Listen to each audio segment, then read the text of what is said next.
Elena Cross sent the text at 11:47 p.m. on a Friday night she'd never be able to take back. Come get me. 2 words.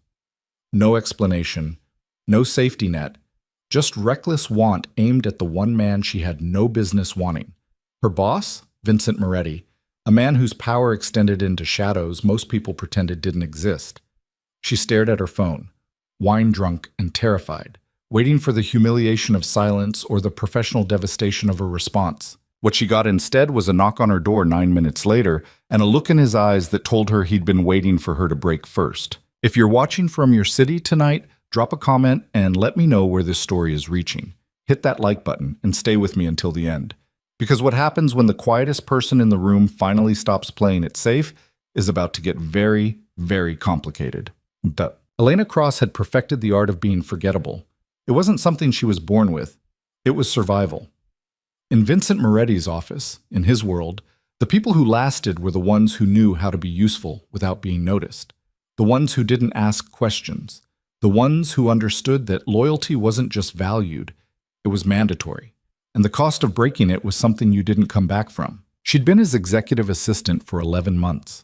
11 months of arriving before him, leaving after him, managing his schedule with military precision, and making sure his coffee was exactly how he liked it. Black, no sugar, hot enough to burn if you weren't careful. 11 months of being so damn good at her job that he never had to think about her. Except she thought about him constantly. It was pathetic, really. The kind of cliché that made her cringe every time she caught herself staring too long when he rolled up his sleeves or laughed, rare but devastating, at something one of his associates said. Vincent Moretti was not a man you developed feelings for if you had any sense of self-preservation. He was 42, intimidatingly self-possessed, and moved through the world like someone who'd never once questioned whether he belonged in a room. His business empire looked clean on paper. Real estate development, private equity, consulting. But Elena wasn't stupid. She'd seen enough in 11 months to know the truth lived in the margins. The late-night calls he took in Italian. The men who came to the office in expensive suits and left looking either relieved or terrified. The way people stepped aside when he walked into a room, not out of respect but out of something older and more primal, fear. And somehow, despite all of that, or maybe because of it, she'd fallen for him so hard it made her feel ridiculous. She never let it show. Not once. At work she was polite, competent, borderline robotic. She answered his emails within minutes, anticipated his needs before he voiced them, and kept her personal life so far removed from the office that most of her coworkers probably assumed she didn't have one. Which, to be fair, wasn't entirely wrong. Her life outside of work consisted of her tiny studio apartment in a building with bad heating, a handful of acquaintances she saw maybe once a month, and a growing collection of books she was too tired to read. It was safe, boring, lonely as hell, and she'd convinced herself she was fine with it. Until tonight. Tonight, she'd made the mistake of saying yes when her friend Nicole had insisted they go out for drinks. Nicole was one of those aggressively social people who treated Friday night like a competitive sport, and Elena had run out of excuses to avoid her, so she'd gone. She'd sat at a loud bar in the East Village, nursed 2 glasses of wine that turned into 4, and listened to Nicole give her the same pep talk she'd been giving for months. "You're 28 years old and you live like a nun," Nicole had said, leaning across the table with the kind of intensity only drunk people could muster. "When was the last time you did something reckless? When was the last time you even wanted something?" Elena had laughed it off, but the wine had loosened something in her chest. "I want things." Like what? She should have lied. Should have said a vacation or a promotion or literally anything other than the truth. But the alcohol had stripped her down to raw honesty, and before she could stop herself, she said, "My boss." Nicole's eyes had gone wide. "Vincent Moretti? Forget I said that. Oh my God, you're in love with him." "I'm not." "You are. You're in love with your terrifying mob boss." "He's not a mob boss," Elena had said, even though they both knew that was a semantic argument at best. Nicole had grinned, wicked and delighted. "Then text him." "Absolutely not. Do it. Right now. What's the worst that could happen? I could lose my job, my apartment, possibly my kneecaps." Or, Nicole had said, leaning in closer, he could show up. And that's how Elena had ended up alone in her apartment at 11:47 p.m., staring at her phone with her heart trying to punch its way out of her chest. She'd typed the message 3 times and deleted it twice. The third time, she'd hit send before she could think better of it. Come get me. No context, no explanation. Just 2 words sent to a man who could ruin her life without breaking a sweat. She sat on her couch, phone clutched in both hands, waiting for the inevitable. He wouldn't respond. Or worse, he'd respond professionally, something polite and distant that would make Monday morning unbearable. She'd have to quit, move, change her name, fake her own death maybe. Her phone buzzed. Vincent Moretti. Address? Her breath caught. She stared at the screen, convinced she'd hallucinated it. Another buzz. Vincent Moretti. Elena. Her hands were shaking so badly she almost dropped the phone. She typed her address, sent it, and immediately wanted to throw up. Vincent Moretti. Don't move. She sat frozen on her couch, heart hammering, brain spinning through every possible version of what happened next. Maybe he was coming to fire her in person. Maybe he was angry. Maybe a knock. She looked at her phone. It had been 9 minutes since she'd sent the first text. 9 minutes. She stood on shaking legs, crossed the small space to her door, and opened it. Vincent Moretti stood in the hallway, still in the charcoal suit he'd worn to the office that morning, though his tie was gone and the top 2 buttons of his shirt were undone. He looked at her with an expression she couldn't read, something dark and intent and entirely focused on her. You texted me, he said. His voice was low, controlled, but there was an edge to it she'd never heard before. I did. Her voice came out smaller than she wanted. Why? She should have lied. Should have said it was a mistake, a drunk text meant for someone else. But he was standing in her doorway, looking at her like he already knew the answer, and she was so tired of pretending. Because I wanted you to. Something shifted in his expression. Not surprise, more like confirmation. He stepped forward, close enough that she had to tilt her head back to keep eye contact, and said, You have no idea how long I've been waiting for you to do something like this. Her brain short-circuited. What? I've wanted you since the day you walked into my office wearing that terrible navy suit and told me you didn't care what my business was as long as the pay was good. He said it like a confession, low and rough. I've spent 11 months trying not to touch you, Elena. 11 months watching you be so damn careful, so professional, so safe. And then you send me 2 words in the middle of the night and expect me not to show up? She couldn't breathe, couldn't think. I thought that I didn't notice you? He laughed, sharp and humorless. I notice everything about you. The way you bite your lip when you're concentrating. How you take your coffee with too much cream and not enough sugar. That you never look me in the eye unless I ask you a direct question. You think I don't see you, but I do. I always have. Then why didn't you? Because you work for me. His jaw tightened. Because I have a reputation, Elena, and it's not one that makes women feel safe. Because the last thing I wanted was for you to think I was using my position to pressure you into something you didn't want. I want this, she said, and the words came out stronger than she felt. I've wanted this for months. His hand came up, fingers brushing the side of her face, and she froze. His touch was careful, deliberate, like he was testing whether she'd pull away. She didn't. Say it again, he said quietly. I want you. He kissed her. It wasn't gentle. It was 11 months of restraint breaking apart all at once, his hand sliding into her hair, his body crowding hers until her back hit the wall beside the door. She gasped against his mouth, and he took the opportunity to deepen the kiss, tasting like whiskey and want, and something she couldn't name but desperately needed more of. Her hands fisted in his shirt, pulling him closer, and he made a low sound in his throat that sent heat straight through her. She'd imagined this, of course she had, but the reality was nothing like the fantasy. He kissed like he did everything else, with total focus, like she was the only thing in the world that mattered. When he finally pulled back, they were both breathing hard. His forehead rested against hers, his hand still tangled in her hair. This changes everything, he said. I know. I don't do casual, Elena.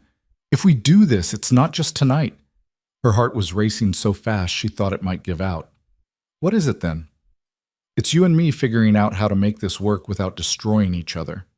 He pulled back just enough to look at her, his expression serious. My life isn't simple. The people I deal with, the things I'm involved in, it's dangerous. If you're with me, you're in that world too. I need you to understand that. She should have been scared, should have stepped back, thanked him for the honesty, and shut the door on whatever this was before it got her killed. But she'd spent her whole life playing it safe, and for once, she didn't want to. I understand, she said. Do you? You think I don't know what you do? She met his eyes, steady despite the fear curling in her stomach. I'm not stupid, Vincent. I've spent 11 months scheduling meetings with men who don't have LinkedIn profiles and transferring money to accounts that don't officially exist. I know what I signed up for when I took this job. And I'm still here. A slow smile crossed his face, rare, genuine, and so devastating it made her knees weak. You're tougher than you look. I have to be. You're terrifying. He laughed, and the sound was low and warm and did something dangerous to her chest. You're not scared of me. I am. A little. Good. He kissed her again, softer this time, like he had all the time in the world. You should be. They ended up on her couch, his jacket discarded on the floor, her legs tucked under her as she leaned into his side. It felt surreal. Vincent Moretti, the man who made grown men nervous, sitting in her tiny apartment like this was normal. Why tonight? He asked after a while, his fingers tracing absent patterns on her shoulder. She hesitated. I had too much wine and a friend who's very pushy. Remind me to send her a thank you card. She laughed despite herself. What would it say? Thanks for getting my assistant drunk enough to make a pass at me. Something like that. He paused. I'm glad you did. Text me, I mean. I was starting to think you never would. I didn't think you'd come. I would have come if you'd texted me at 3 a.m. asking for coffee. I would have come if you'd told me you were bored and wanted to argue about nothing. I would have come for anything, Elena, because I've been looking for an excuse to stop keeping my distance. She looked up at him, searching his face. You're serious? I don't joke about things that matter to me. And I matter? His hand cupped her face, thumb brushing her cheekbone. More than you know. They stayed like that for a long time, talking in the low, halting way people do when they're saying things they've never said out loud before.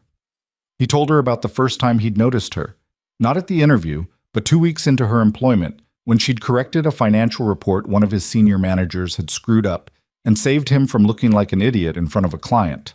She told him about the exact moment she'd realized she was in trouble.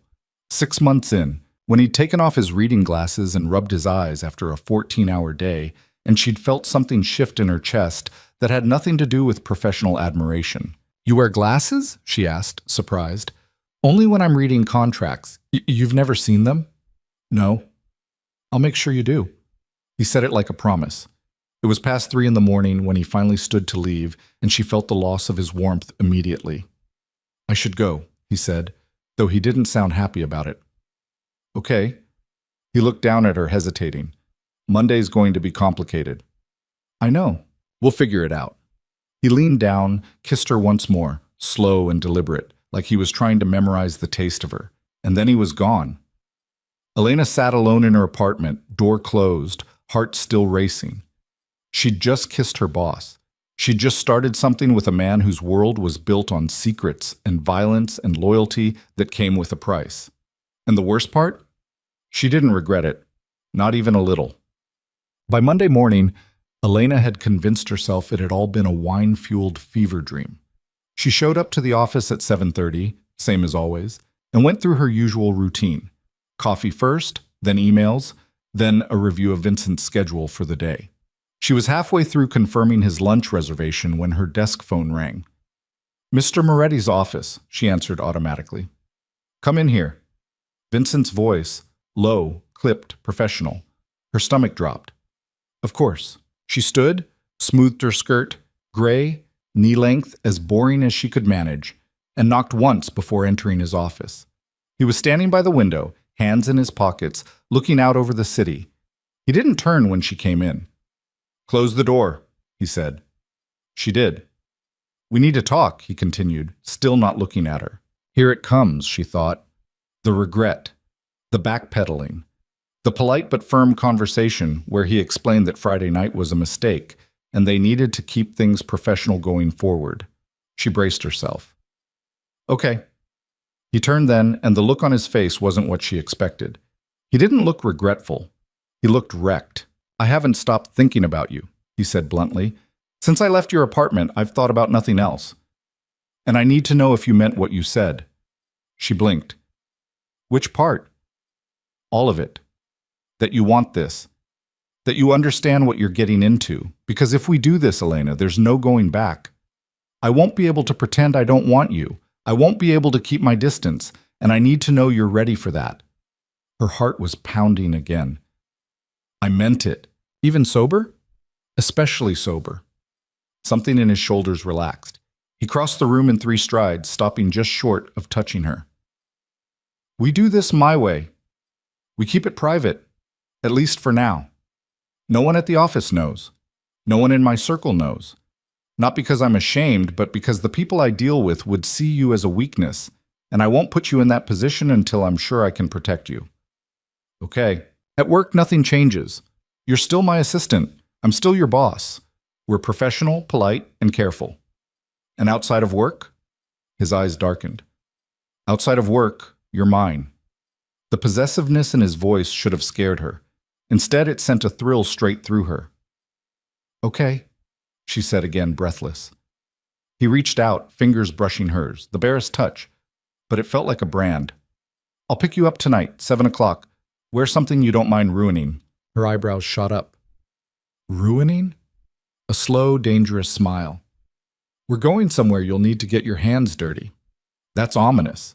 You said you wanted in. This is me letting you in. He stepped back, putting distance between them again, and just like that, he was Vincent Moretti, CEO, untouchable and in control. That's all, Miss Cross, he said, his tone perfectly professional. Hold my calls until 9:30. She left his office on shaking legs, closed the door behind her, and sat at her desk trying to remember how to breathe. What the hell had she just agreed to? Descent. At 7 o'clock sharp, Vincent's car pulled up outside her building. Elena had changed 3 times before settling on dark jeans, a plain black sweater, and boots that could handle rough terrain. She had no idea where they were going, but somewhere you'll need to get your hands dirty didn't sound like a 5-star restaurant. The driver, a man named Marco, who she recognized from occasional office appearances, opened the door for her without a word. She slid into the back seat and found Vincent waiting, dressed down in dark slacks and a fitted Henley that did absolutely nothing to make him look less intimidating. Hey, she said. Hey. He looked her over, approval flickering across his face. Good, you dressed smart. Where are we going? You'll see. They drove for 40 minutes, leaving the city behind and heading into industrial Brooklyn, the kind of area where warehouses outnumbered people and streetlights were more suggestion than reality. Elena's nerves ratcheted up with every passing block. Finally, Marco pulled into a lot behind a nondescript building and parked. Vincent looked at her. Last chance to change your mind. About what? About whether you really want to see what I do. She met his eyes. I'm here, aren't I? He smiled, small, almost proud, and got out of the car. She followed. Inside, the building was cleaner than she expected. Concrete floors, metal shelving, fluorescent lights that buzzed faintly overhead. It looked like a storage facility, except for the 4 men standing near the back, and the one tied to a chair in the center of the room. Elena stopped walking. Vincent glanced back at her. You okay? She swallowed hard. Who is he? Someone who stole from me. Vincent's tone was calm, matter-of-fact. He thought I wouldn't notice. He was wrong. The man in the chair was young, mid-20s maybe, and looked terrified. Blood trickled from a cut above his eyebrow, and his hands were bound behind him. Vincent walked closer, and the room went silent. Tony, Vincent said, almost conversationally, you want to tell me why you thought skimming 30 grand from my accounts was a good idea? I didn't. I swear, Mr. Moretti, I didn't. Don't lie to me. Vincent's voice didn't rise, but the temperature in the room dropped 10 degrees. I have the transfer records. I have the emails. I have everything. So let's try this again. Why? Tony's face crumpled. My sister. She needed surgery, and I didn't have the money, and I thought, you thought you'd steal from me and I wouldn't find out. I was going to pay it back. With what? Vincent crouched down, eye level with the kid. You make $45,000 a year. You have $1,800 in your checking account and maxed out credit cards. You weren't going to pay me back, Tony. You were going to hope I didn't notice and pray you got lucky. I'm sorry. I don't care if you're sorry. Vincent stood, brushing imaginary dust off his pants. I care that you broke the rules. You know what happens when people break my rules. Elena's stomach twisted. Please, Tony whispered. Please, I'll do anything. Vincent looked at him for a long moment, then sighed. How much does your sister need? Tony blinked. What? The surgery. How much? 40,000. Vincent pulled out his phone, typed something, and within seconds, Tony's phone buzzed in his pocket. Even tied up, the sound was audible. Check it, Vincent said to one of his men. The man retrieved Tony's phone, looked at the screen, and nodded. 40,000. Just hit his account. Tony stared, uncomprehending. I don't... Here's how this works, Vincent said. I just paid for your sister's surgery. You're going to pay me back, every cent, with interest, over the next 5 years.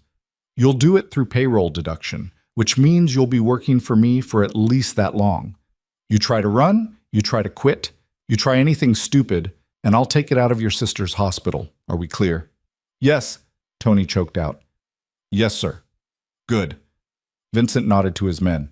Untie him. Get him out of here. As Tony was escorted out, shaking, crying, but alive, Vincent turned and walked back to Elena. She hadn't moved. You paid for his sister's surgery, she said quietly. I did. After he stole from you. He made a stupid choice for a decent reason. I'm not a monster, Elena. I just can't afford to look weak. He studied her face. You okay? She thought about it. Really thought about it. Yeah, I think I am. You're not scared? I'm terrified, she admitted, but not of you. His expression softened. Come on, I'll buy you dinner. They ended up at a tiny Italian place in Red Hook, the kind of restaurant with no sign and 6 tables, where the owner greeted Vincent by name and didn't bother bringing menus. You come here a lot? Elena asked as they sat. My uncle owns it. It's family. Everything's family with you. Pretty much. He poured her wine, red, expensive, from a bottle the owner had brought without asking. You handled tonight better than I expected. What did you expect? I don't know. Panic? Disgust? Maybe you running for the door. She sipped her wine. Would you have stopped me? No, I would have made sure you got home safe, and then I would have let you go. He leaned back, watching her. I meant what I said, Elena. I won't trap you in this. If it's too much, you walk away. No consequences. And if I don't want to walk away, then you stay. He said it simply, like it was the easiest thing in the world. And we figure it out together. The food came, pasta, fresh bread, something with veal that smelled incredible. And they ate in comfortable near silence, the kind that only happens when 2 people are starting to fit together. Can I ask you something? Elena said eventually. Anything. Why me? He frowned. What do you mean? You could have anyone. Someone from your world, someone who already understands the rules. Someone who wouldn't need a crash course in whatever tonight was. So why me? Vincent set down his fork, giving her his full attention. Because you're the first person in 10 years who looked at me and didn't see a weapon. You see a person. Maybe not a good one, but a person. He paused. And because when you smile, really smile, not the polite thing you do at the office, it's the best thing I've seen in a long time. Her chest went tight. That's true, he finished. I don't lie to you, Elena. I won't start now. She believed him. They stayed until the restaurant closed, talking about nothing and everything. Her childhood in Pennsylvania, his complicated relationship with his father, the fact that they both hated cilantro and had strong opinions about coffee. It was normal, easy, like they'd been doing this for years instead of days. When he dropped her off at her apartment, he walked her to her door. Can I come in? He asked. Do you want to? I want to do a lot of things. Coming in is the least dangerous of them. She unlocked the door. Then come in. They didn't make it past the couch. His hands were in her hair, her legs wrapped around his waist, and every coherent thought she'd ever had dissolved into the heat of his mouth on hers. He kissed her like he was starving, like she was the only thing that could satisfy him, and she gave as good as she got, pulling him closer, gasping his name, losing herself completely. When they finally broke apart, both breathing hard, he rested his forehead against hers. "I should go," he said, sounding pained. "You should. If I stay, I'm not leaving until morning." "I know." He pulled back, looked at her, and she saw the exact moment he made his decision. "Screw it," he muttered, and kissed her again. He didn't leave until morning, and by the time the sun came up, Elena Cross was in so far over her head there was no climbing out. She didn't want to. The first week of their secret was easier than Elena expected, which should have been her first warning that it wouldn't last. At the office, nothing changed. She arrived early, left late, managed Vincent's calendar with the same meticulous efficiency she always had. They were professional to the point of being cold. No lingering glances, no private smiles, nothing that would give them away. If anything, she was more careful now, hyper-aware of every interaction, every word, every second they spent in the same room.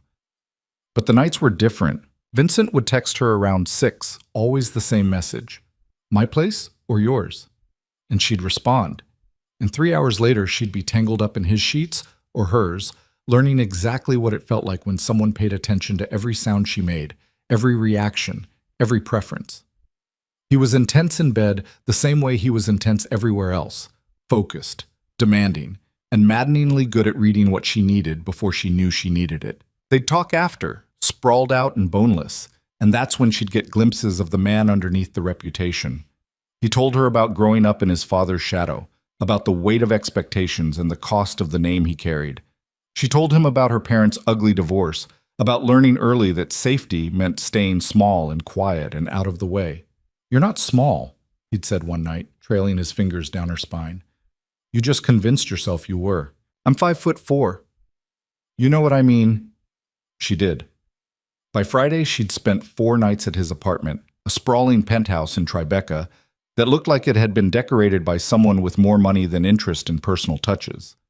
Everything was expensive and impersonal. Leather furniture, abstract art, floor-to-ceiling windows with views that probably cost more than her annual salary. "You don't really live here, do you?" she'd asked the first time he'd brought her back. "What do you mean?" "I mean it looks like a hotel. There's nothing personal, no photos, no books, nothing that says you actually exist in this space." He'd looked around like he was seeing it for the first time. "I guess I don't think about it much." "Where do you actually feel at home?" He'd pulled her close, kissed the top of her head. Still figuring that out. Now it was Friday night again, exactly 1 week since the text that had started everything, and Elena was sitting on his couch wearing one of his shirts, watching him pour whiskey into 2 glasses. "We should talk," he said, handing her one. Her stomach dropped. That's never a good start to a conversation. "It's not bad. It's just, we need to establish some things." He sat next to her, close enough that their knees touched. "This week has been good. Better than good, but we can't keep doing this without a plan." "What kind of plan?" "The kind where we decide what we're doing, where this is going, what we tell people, and when." She sipped her whiskey, the burn grounding her. "What do you want to tell people?" "The truth. Eventually. But not yet." He ran a hand through his hair, a rare tell that he was less composed than he seemed. "The people I work with, the families I deal with, they operate on loyalty and leverage. If they know you matter to me, you become a target. I need time to make sure that doesn't happen." "How much time?" "I don't know. A few months, maybe. Long enough for me to shift some things, shore up some alliances, make it clear that touching you means going through me." He looked at her. "Can you live with that? Keeping this quiet for a while longer?" She thought about it, really thought about it. "I can, but I need to know this is real for you, that I'm not just convenient." His jaw tightened. "You think that's what this is?" "I don't know what this is. We've been sleeping together for a week, Vincent. People do that all the time without it meaning anything." He set his glass down, turned to face her fully. "Do you want to know what I did today?" She blinked at the subject change. "What?" "I had a meeting with the Calabrese family. Very important, very delicate. I was supposed to negotiate a new partnership, something that could bring in 8 figures over the next 2 years. And the entire time, 2 hours, Elena, I kept thinking about whether you'd eaten lunch because I noticed you skipped breakfast this morning. Her throat went tight. I don't do casual, he continued. I don't do convenient. When I want something, I commit to it completely, and I want you. Not for a week, not for a few months. I want you until you decide you don't want me anymore. And even then, I'll probably spend the rest of my life trying to change your mind. That's insane. Probably. He touched her face, thumb brushing her cheekbone. But it's true. She kissed him, hard and desperate, and he responded immediately, pulling her into his lap. They'd been doing this all week, falling into each other like they were both starving, but it still felt new every time, still made her heart race and her brain shut off. When they broke apart, his hands were in her hair and her fingers were twisted in his shirt. Stay the weekend, he said against her mouth. I don't have clothes. Wear mine. I like you in my shirts. I need to go home at some point. Sunday. Stay until Sunday. She should have said no, should have maintained some distance, some sense of self-preservation. But his hands were warm and his eyes were honest, and she was so tired of denying herself things. Okay, she whispered. He smiled, rare, genuine, and kissed her again. They spent Saturday being aggressively normal. Vincent made breakfast, which was surprising because she'd assumed someone like him didn't know how to cook. But he moved around the kitchen with the same confidence he brought to everything else, and 20 minutes later she was eating the best omelet of her life. Where did you learn to cook? She asked. My grandmother. She said a man who couldn't feed himself was useless. He refilled her coffee. She also said a man who couldn't feed his woman was worse than useless, but that's a different conversation. His woman? He looked at her over the rim of his cup. You have a problem with that? Depends on the context. The context is I'm old-fashioned about certain things, possessive about others. If that's going to be an issue, tell me now. She should have been annoyed, should have given him a speech about autonomy and feminism and not being anyone's property. But the way he was looking at her, like she was something precious and dangerous and entirely his, made her stomach flip. Not an issue, she said. Good. They spent the afternoon walking through the city, which felt surreal because Vincent Moretti didn't strike her as someone who did things like casual walks. But he held her hand, bought her coffee from a cart, and pointed out buildings he owned like it was completely normal. You own half of Lower Manhattan, don't you? She said. Not half, maybe a third. That's not reassuring. He laughed. Most of it's legitimate. Real estate development, commercial properties. The rest? He shrugged. The rest pays better? Do I want to know? Probably not. They were cutting through Washington Square Park when Elena's phone rang. She glanced at the screen and groaned. Who is it? Vincent asked. My mother. You don't want to answer? Not even a little bit. Why not? Elena hesitated, then hit decline. We don't really talk, haven't for a few years. What happened? Nothing dramatic. She just made it very clear after the divorce that I reminded her too much of my father, and since she hated him, that meant she didn't particularly like being around me either, so I stopped trying. Vincent's expression darkened. That's not nothing, Elena. It is what it is. No, it's shitty parenting, she laughed despite herself. I'm fine. I've been fine for years. He stopped walking, pulled her close. You don't have to be fine all the time, you know. Not with me. Something cracked open in her chest. I don't know how to be any other way. Then I'll teach you. He kissed her forehead, soft and careful. Come on. I know a place that makes the best cannoli in the city. That night, back at his apartment, Elena woke up at 2 a.m. to find Vincent's side of the bed empty. She pulled on his shirt and wandered out to the living room, where she found him standing by the windows, phone pressed to his ear, speaking rapid Italian. He saw her and held up one finger. 1 minute. She nodded and curled up on the couch, watching him. Even at 2 a.m., shirtless and barefoot, he radiated authority. Whatever conversation he was having, it wasn't good. His jaw was tight, his free hand clenched into a fist, and the words coming out of his mouth had an edge that made her glad she didn't understand them. Finally, he hung up. Everything okay? She asked. He looked at her for a long moment, then crossed the room and sat next to her. No, but it will be. What happened? Someone's moving against me. testing boundaries, seeing if I'll push back. Will you? I don't have a choice. He pulled her into his lap, arms tight around her. This is the part where you should probably run. I'm not running. Elena, I knew what you were when I sent that text, she said firmly. I knew you weren't a normal businessman with a normal life. I knew getting involved with you meant getting involved with all of this, so stop waiting for me to bail because I'm not going to. He looked at her like she was something rare and breakable. You're too good for this. Maybe, but I'm here anyway. He kissed her, slow and thorough, like he was trying to memorize the taste of her. When he pulled back, his eyes were dark. I need you to promise me something. What? If I ever tell you to leave, if I ever say it's not safe, that you need to go, you listen. No arguments, no questions. You just go. Her stomach twisted. Vincent, promise me, Elena. She didn't want to. Wanted to argue, to tell him she wouldn't abandon him just because things got dangerous. But the look on his face told her this wasn't negotiable. I promise, she said quietly. Thank you.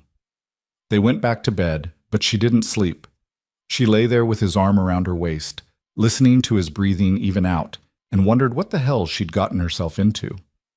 Sunday morning came too fast. Vincent drove her home around noon, and the 40-minute trip felt too short.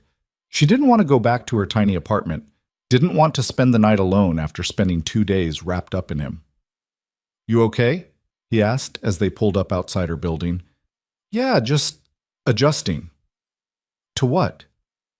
To the fact that I miss you already and you haven't even left yet. He smiled, reached over to tangle his fingers with hers. I'll see you tomorrow.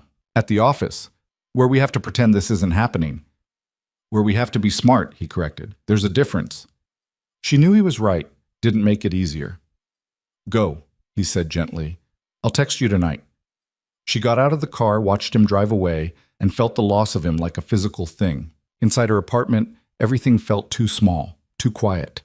She'd only been gone 2 days, but it felt like longer. Like she'd left as one person and come back as someone slightly different. Her phone buzzed. Vincent, miss you already?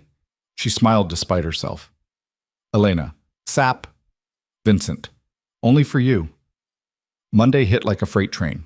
Elena arrived at 7:30 to find Vincent's office already occupied and 3 men she'd never seen before waiting in the lobby. They looked expensive and dangerous. Tailored suits, cold eyes, the kind of stillness that came from knowing exactly how much damage you could do. Miss Cross, one of them said. Yes?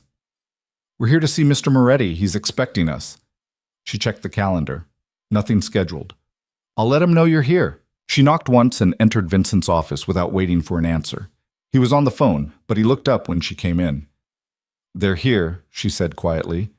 He nodded, said something in Italian, and hung up. Send them in. And Elena? Yes? Close the door behind you and don't come back in until I call for you. Her stomach dropped. Is everything... I'm fine. Just do what I said.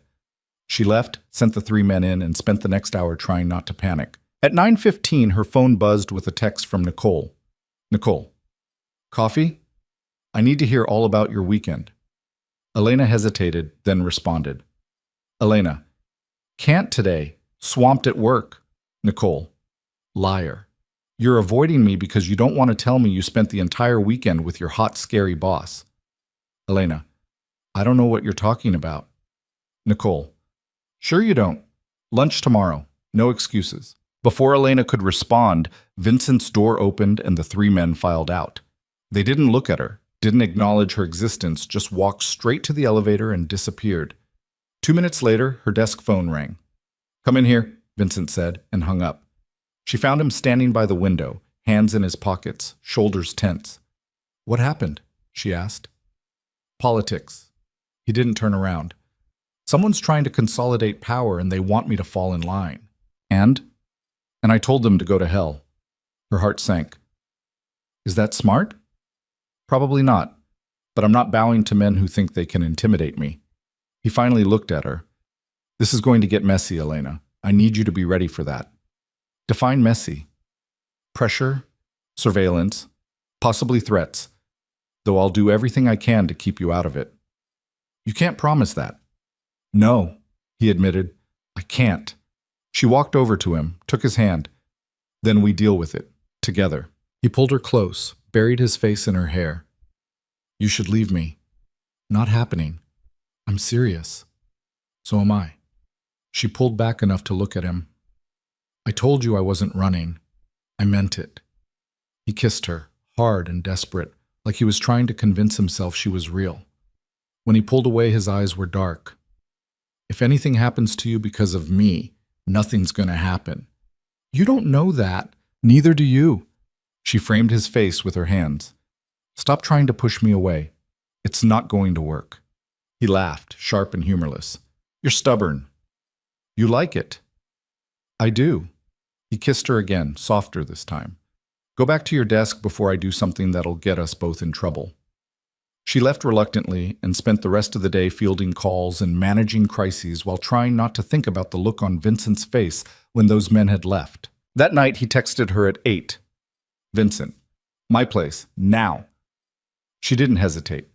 When she arrived, he didn't say anything, just pulled her inside and kissed her like he needed her to breathe. They ended up on the couch, clothes half off, his hands everywhere, her name on his lips. I need you, he said against her mouth. You have me. I mean it, Elena. I need you to be okay. I need you to be safe. I am safe. I'm with you. He made a broken sound and kissed her harder, and she let him lose himself in her, let him take whatever he needed. Later, tangled together on the couch, he told her the truth. The families are fracturing, he said quietly. There's been a power vacuum since Castellano died, and everyone's trying to fill it. Some people think I should step up. Others think I'm too young, too American, not traditional enough. And a few think I should be removed entirely. Removed how? Use your imagination. Fear spiked through her. Vincent, I'm handling it.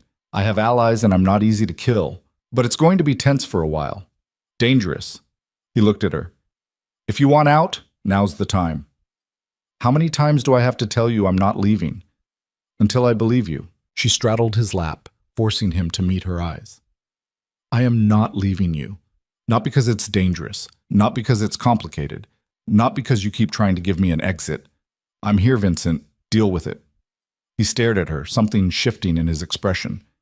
You're the best thing that's ever happened to me. I know. He laughed, surprised, and pulled her down into a kiss that tasted like relief. The next 2 weeks were a blur of work, stolen nights, and escalating tension. Vincent was busier than usual, taking more meetings, making more calls, and coming home later and later. Elena tried not to worry, but it was hard when she could see the strain in his face, the weight he was carrying. Talk to me, she said one night, curled up next to him in bed. About what? Whatever's eating you alive. He was quiet for a long time. I'm trying to build something that lasts, something legitimate that doesn't depend on violence and fear. But the people I work with, the families, they don't want that. They want things to stay the way they've always been. So change it. It's not that simple. Why not? Because the second I step too far out of line, I become a liability, and liabilities get eliminated. She propped herself up on one elbow, looking down at him. Then find a way to make yourself indispensable. Make it so they need you more than they want you gone. You make it sound easy. I didn't say it was easy. I said it was possible. She traced the line of his jaw. You're the smartest, most ruthless person I've ever met. If anyone can do it, it's you. He pulled her down, kissed her slow and deep. You have too much faith in me. Or you don't have enough in yourself. He didn't argue. 3 days later, everything changed. Elena was at her desk when her phone rang. Not her work line, her personal cell. The number was blocked. She answered, Hello? Miss Cross? A man's voice, unfamiliar, cold. You need to stop seeing Vincent Moretti. Her blood went cold. Who is this? Someone who's trying to help you. He's dangerous, Miss Cross. The longer you stay with him, the more likely you are to get hurt. Walk away while you still can. I don't... The line went dead. Elena sat frozen, phone still pressed to her ear, heart hammering. Someone knew. Someone knew about her and Vincent, and they just threatened her. She stood on shaking legs, walked into Vincent's office without knocking. He looked up, saw her face, and was on his feet immediately. What happened? Someone just called me. They told me to stop seeing you. His expression went lethal. What did they say? Exactly. She repeated the conversation word for word, and with every sentence, Vincent's jaw got tighter. Fuck, he said quietly. Who was it? I don't know, but I'm going to find out. He pulled out his phone, made a call, started speaking in rapid Italian. Elena stood there, listening to him tear into whoever was on the other end, and felt the first real flicker of fear. This was real. The danger, the threats, the violence, all of it was real, and it was coming for her now. When Vincent hung up, he looked at her with an expression she'd never seen before. Raw fear. You're not going home tonight, he said. Vincent, you're staying with me until I figure out who made that call and why. Non-negotiable. You can't just... Elena. He crossed the room, took her face in his hands. Someone threatened you. That means they know about us, and they're trying to use you to get to me. I will burn this entire city down before I let anyone hurt you, but I need you to work with me. Please. She saw it then, the fear underneath the control, the desperation he was trying to hide. Okay, she said. Okay. He kissed her forehead, pulled her close, and she felt him shaking. That night she moved into Vincent's apartment with a single bag of clothes and a growing sense that her life had just fundamentally changed. And she was right. Because by morning, Vincent had a name, an address, and a plan. And Elena Cross was about to learn exactly what it meant to be loved by a man like Vincent Moretti. The name Vincent got was Marco Salerno, a mid-level enforcer for the Rossini family who'd been making noise about moving up. The address was a walk-up in Astoria. And the plan, as Vincent explained it over coffee at 6 in the morning, was simple and terrifying. I'm going to have a conversation with him, Vincent said, his voice flat and cold in a way that made Elena's stomach twist. He's going to tell me who sent him to call you, and then I'm going to make sure he understands what happens when someone threatens what's mine. Elena wrapped her hands around her mug, trying to absorb the warmth. She hadn't slept. Every time she'd closed her eyes, she'd heard that voice on the phone. Walk away while you still can. What if he doesn't talk? He'll talk. Vincent said it with such certainty that she didn't doubt him. And then what? Then I deal with whoever's pulling his strings. Deal with how?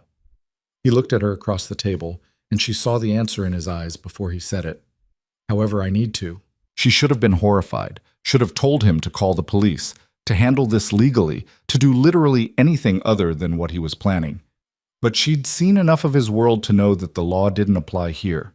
The rules were different, older, enforced with violence instead of courtrooms. I'm coming with you, she said. Absolutely not. Vincent, no. This isn't like the warehouse with Tony. This is going to get ugly, and I will not have you anywhere near it. Someone threatened me. I have a right to know why. And you will know, after I handle it. He reached across the table, took her hand. I need you to trust me on this. Stay here. Marco's outside. He'll make sure no one gets near the building. I'll be back in a few hours. You can't promise that. I can, and I am.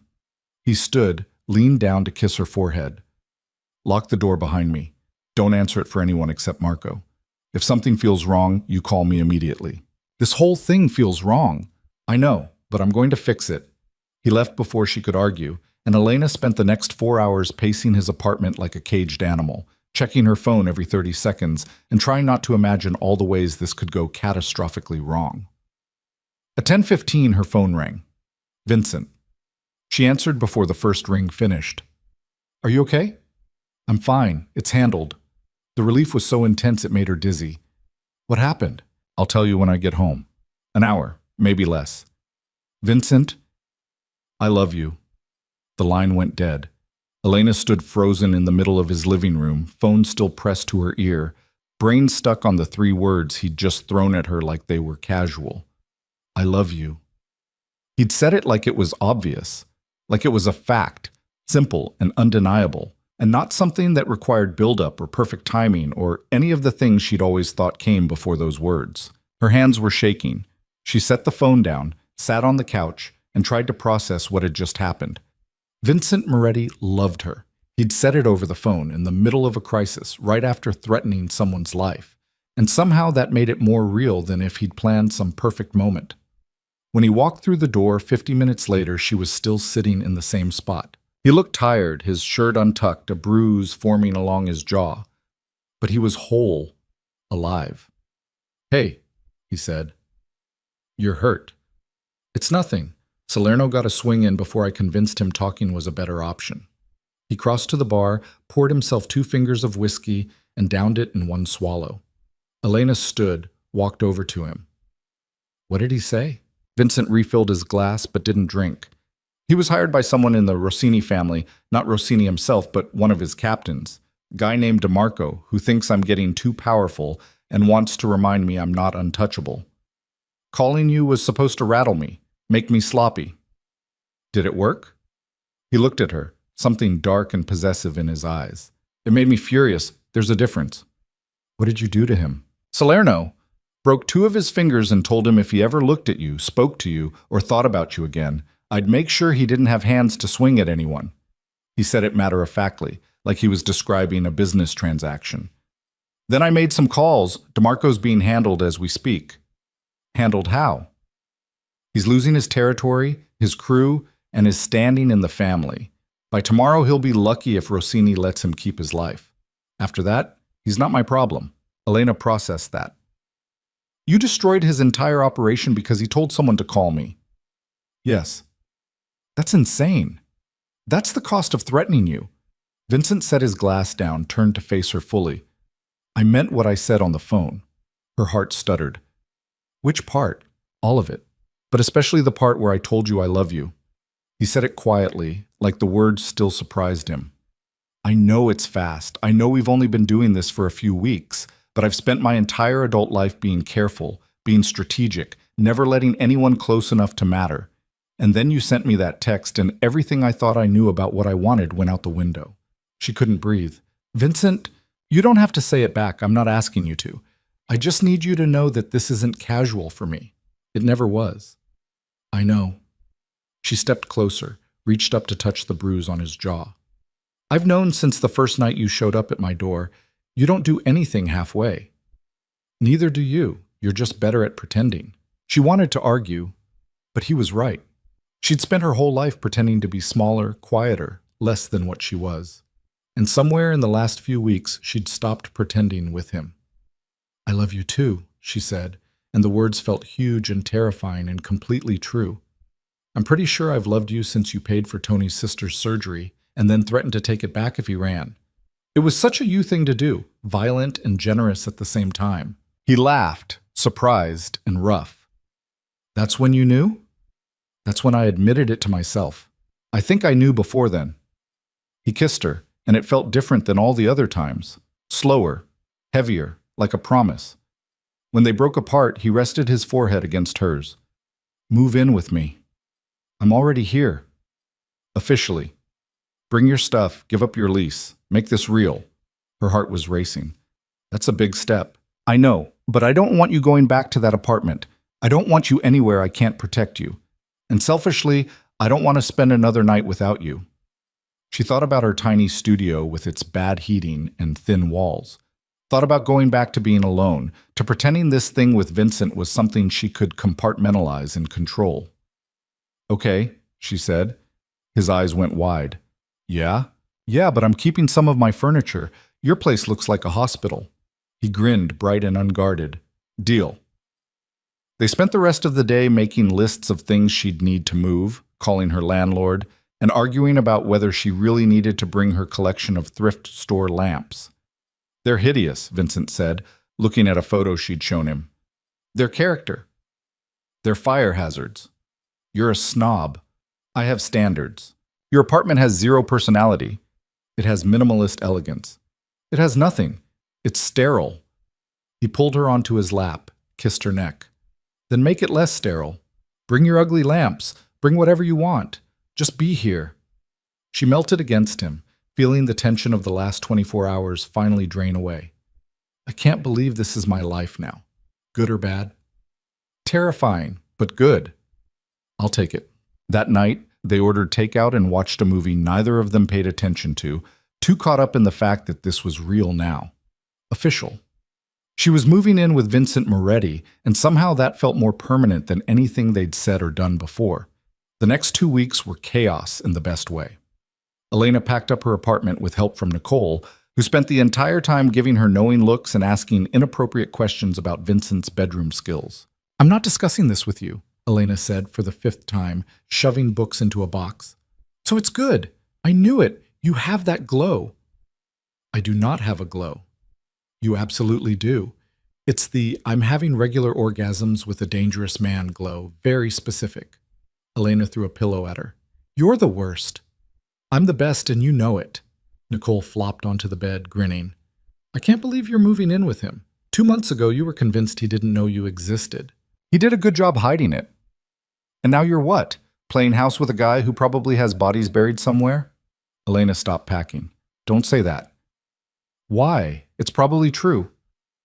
"Because it makes it sound like I'm okay with that, and I—" She stopped, realizing she didn't know how to finish that sentence. Nicole sat up, her expression turning serious. "You love him." "I do." "Even knowing what he is?" "Especially knowing what he is."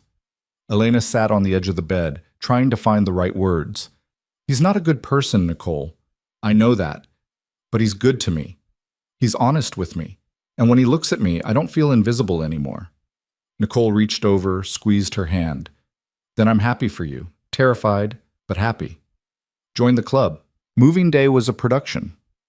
Vincent sent 3 guys with a truck to handle the furniture, and by noon, Elena's entire life was packed into boxes and loaded up. She stood in her empty apartment one last time, looking at the space that had been hers for 3 years, and felt nothing but relief to be leaving it. Vincent's place, their place now, was transformed by the time she arrived. He'd cleared space in the closet, emptied drawers in the bedroom, and somehow acquired a bookshelf that was already assembled and waiting for her books. "You built this?" she asked, surprised. "I had it delivered. I'm not completely useless." He wrapped his arms around her from behind, chin resting on her shoulder. "You like it?" "I love it." "Good, because there's more." He led her to the second bedroom, which she'd assumed was his office. Instead, she found it set up as a reading room. Comfortable chair, good lighting, and a small desk by the window. "I know you like to read," he said, sounding almost uncertain. "Thought you might want a space that's just yours." She turned to look at him, throat tight. "You did this for me?" "I want you to feel at home here, not like you're just staying in my place." She kissed him, hard and grateful, and spent the rest of the afternoon unpacking while Vincent worked in the living room, both of them orbiting each other in a way that felt natural and right. That night, lying in bed with her head on his chest, Elena finally let herself believe this was real. "What are you thinking?" Vincent asked, his hand tracing patterns on her back. "That I'm happy. Actually happy, not just okay." "Good." He kissed the top of her head. "You deserve to be." "So do you." He didn't respond to that, just held her tighter. At work, they maintained the same professional distance, but it was harder now. Harder to watch him in meetings and not think about the way he'd held her that morning. Harder to keep her voice neutral when he asked her to stay late, knowing it meant they'd leave together. Harder to pretend she didn't notice the way his eyes tracked her when he thought no one was looking. 3 weeks after she moved in, Vincent's cousin showed up at the office. Elena knew who he was immediately. Luca Moretti, 35, Vincent's second in command, and the only family member he talked about with anything resembling affection. He was shorter than Vincent, stockier, with the same dark eyes and a smile that looked friendly but wasn't. "You must be Elena," Luca said, extending a hand. "I've heard a lot about you." She shook it, trying not to show her surprise. "All good things, I hope. Vincent doesn't waste time on bad things." He glanced at Vincent's closed door. "He in there?" "Yes. He's on a call, but he should be done soon." "I'll wait." Luca settled into one of the chairs across from her desk, studying her with an intensity that made her uncomfortable. "So you're the one who finally got through to him?" "I don't know what you mean." "Vincent's been married to his work for as long as I've known him. Didn't think anyone could change that. But here you are." Elena kept her expression neutral. "I'm just his assistant." Luca laughed. "Sure you are. And I'm just a guy who likes pasta." Before Elena could respond, Vincent's door opened. He took one look at Luca and sighed. "What do you want?" "Family dinner. Sunday. Nona's insisting, and you know how she gets." "I'm busy." "Bring Elena." Vincent's expression went carefully blank. No. Why not? Everyone knows about her anyway. Elena's stomach dropped. Everyone knows? Luca looked between them, realization dawning. Oh, you haven't told her. Luca, Vincent said, his voice dangerously quiet. Get in my office. Now. Luca held up his hands, standing. My bad. He disappeared into Vincent's office, and Vincent followed, but not before giving Elena a look that promised they'd talk later. She sat at her desk, mind racing. Everyone knew? How was that possible when they'd been so careful? 20 minutes later, Luca left with a tight smile and a wave. Vincent appeared in his doorway immediately after. Elena, in here. She followed him in, closing the door behind her.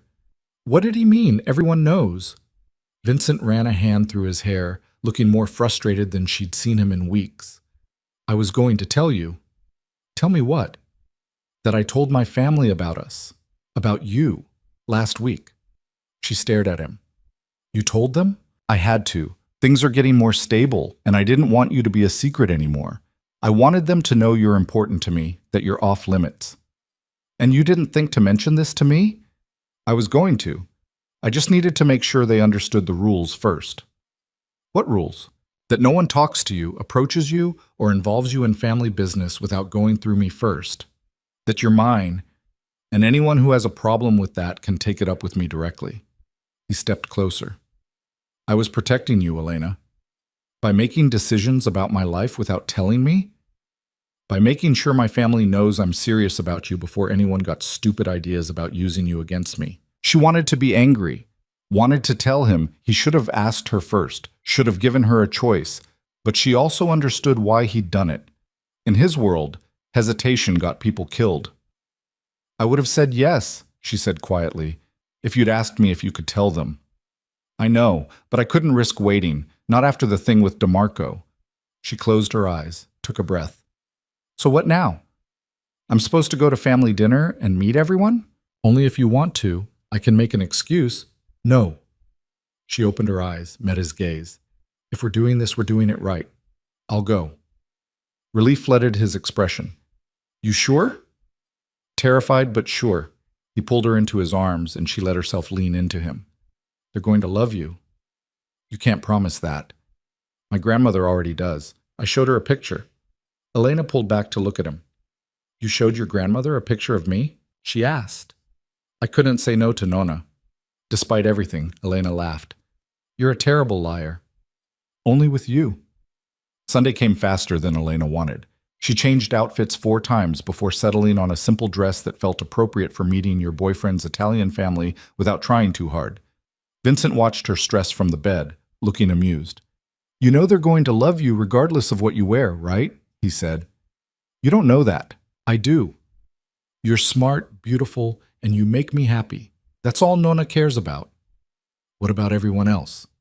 They'll fall in line. He said it with such certainty that she almost believed him.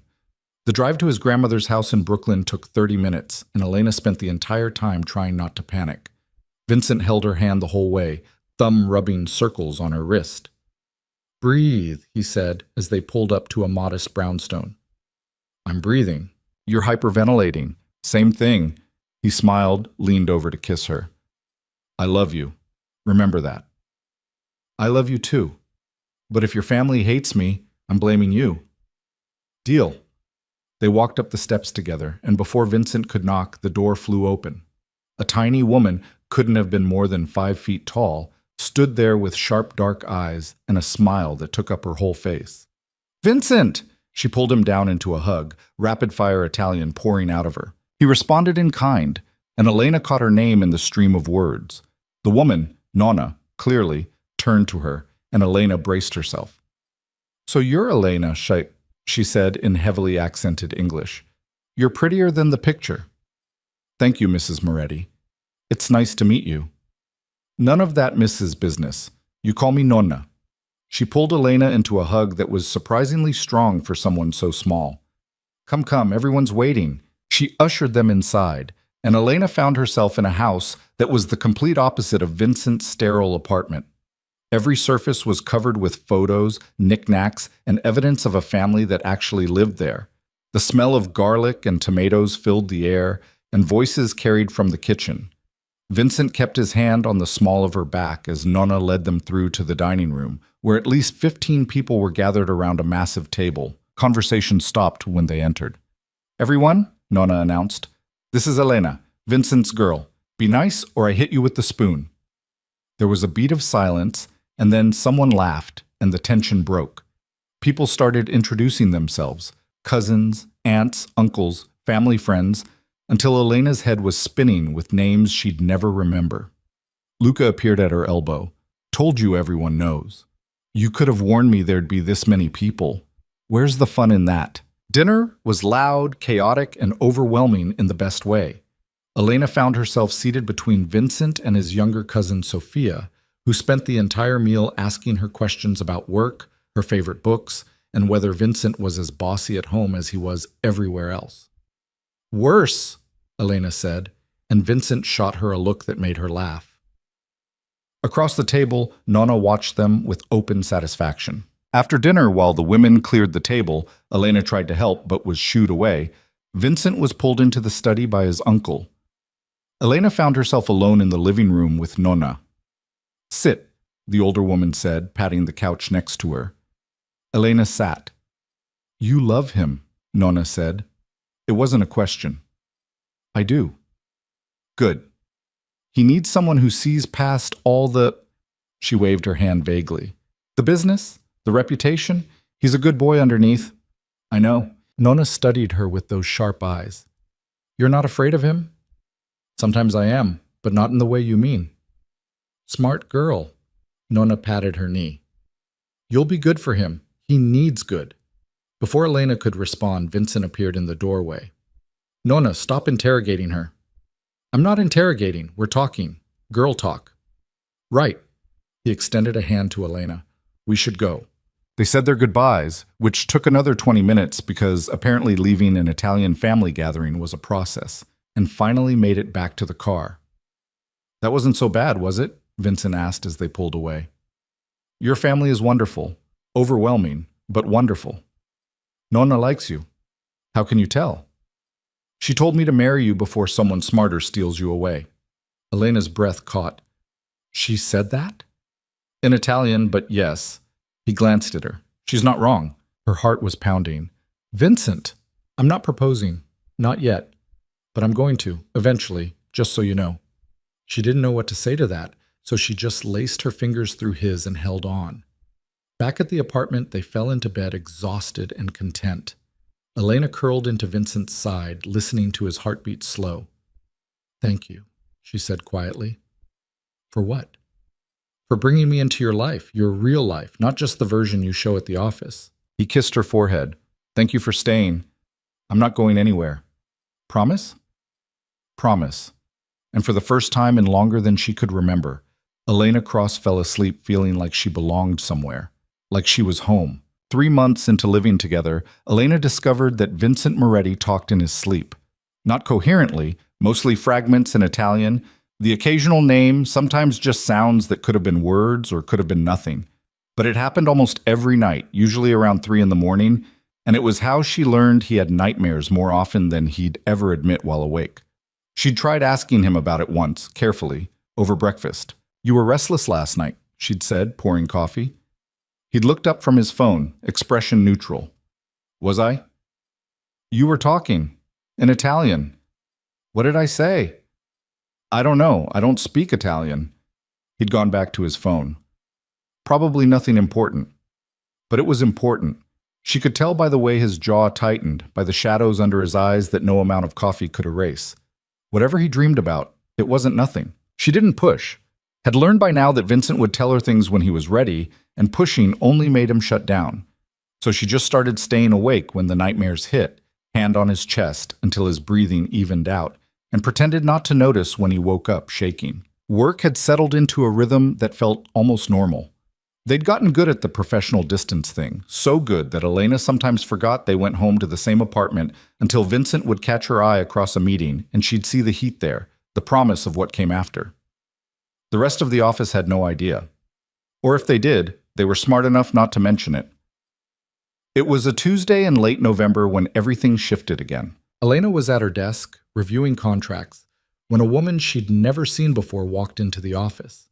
Mid-30s, expensive suit, the kind of confidence that came from old money and private schools. She walked straight past Elena's desk without acknowledging her existence and knocked on Vincent's door. "He's in a meeting," Elena started, but the woman was already pushing the door open. Elena stood, heart racing, and followed her in. Vincent was on a call, but he looked up when the door opened.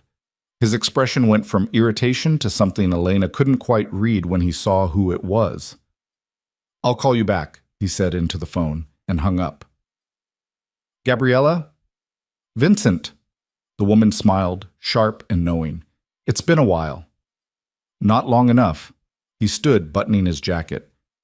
"What do you want?" "To talk. Privately." She glanced at Elena like she was furniture. "Unless your assistant needs to stay?"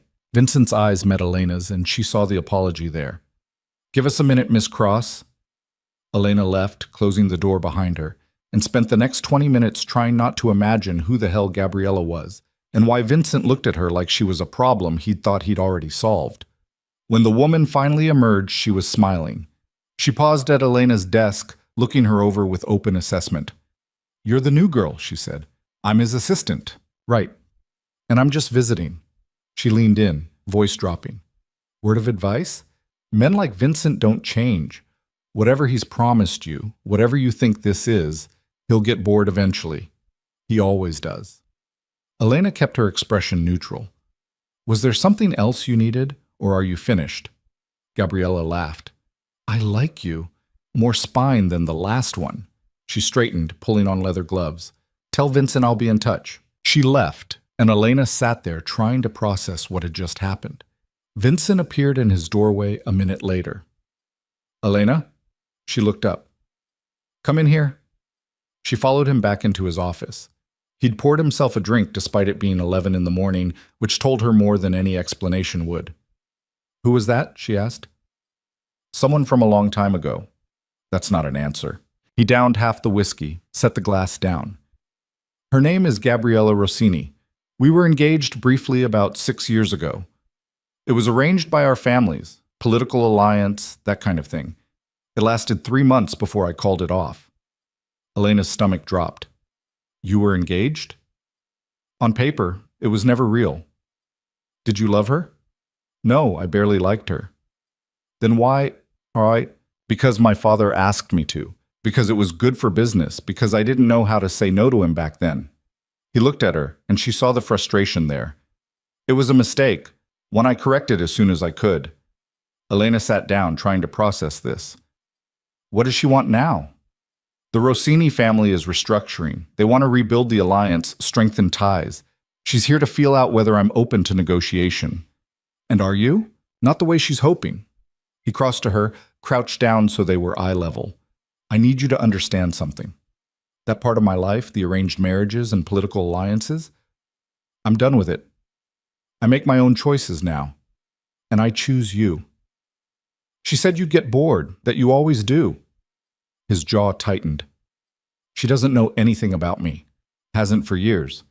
But she knew you well enough to get engaged to you. She knew the version of me I was pretending to be. You know the real one." He took her hands. "I'm not bored, Elena. I'm not going to get bored.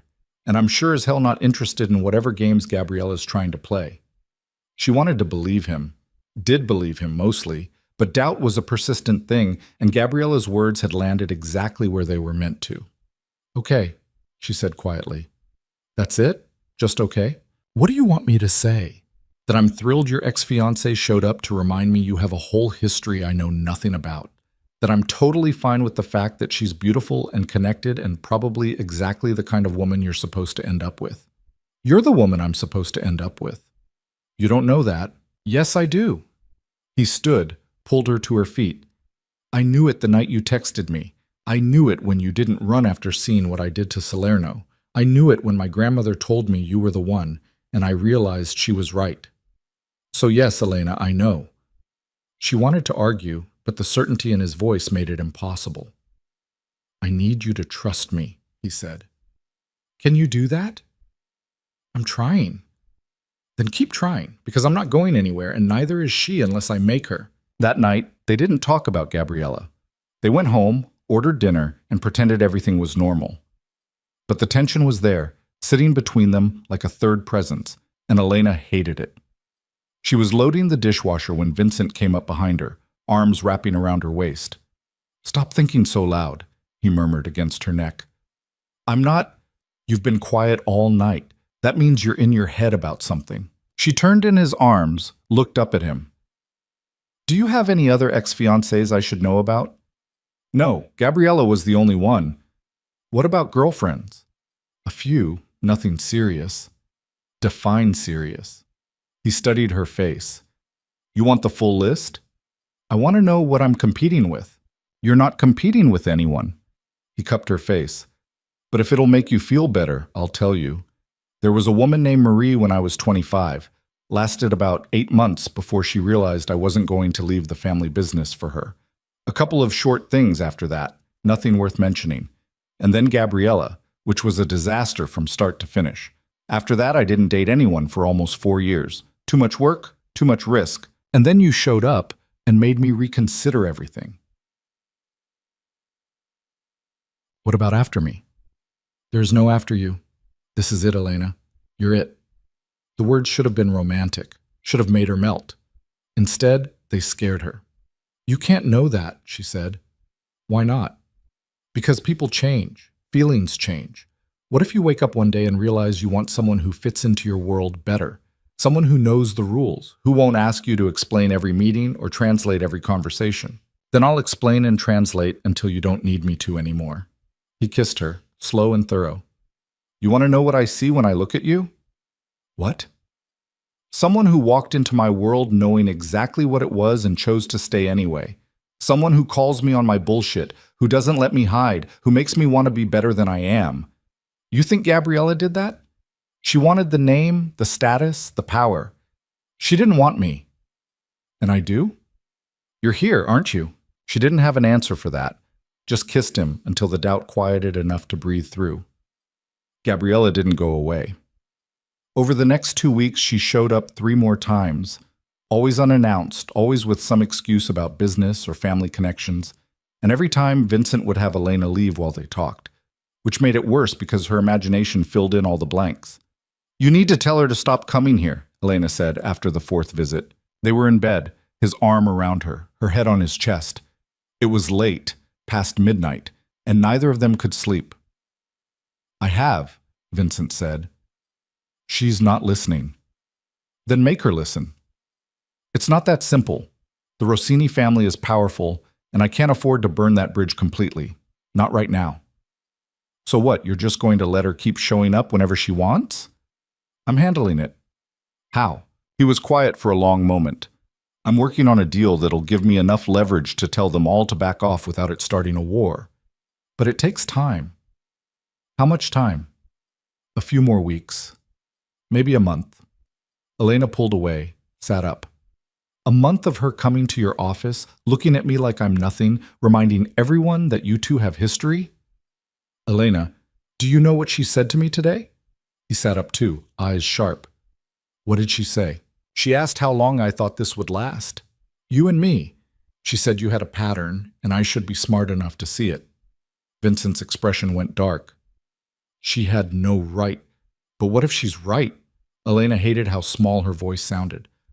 "What if I'm just the current version of whatever you're looking for, and eventually you'll realize I'm not enough?" "Stop." He grabbed her hands, pulled her close. "You're letting her get in your head, which is exactly what she wants. She's trying to make you doubt this, doubt us, because if she can break us apart, she wins." "Wins what?" "Me. The alliance. Whatever the hell she's actually after." He looked at her, intense and focused. "I love you. Not because you're convenient, not because you're here, but because you make me feel like a person instead of just a name or a reputation. And I need you to believe that." She wanted to so badly it hurt. "I'm trying," she whispered. "Then let me help." He kissed her forehead, her cheeks, her mouth. "Tell me what you need." "I need you to make her go away." "I will. I promise."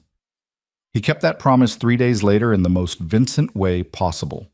Elena was at her desk when Gabriella walked in, same as always.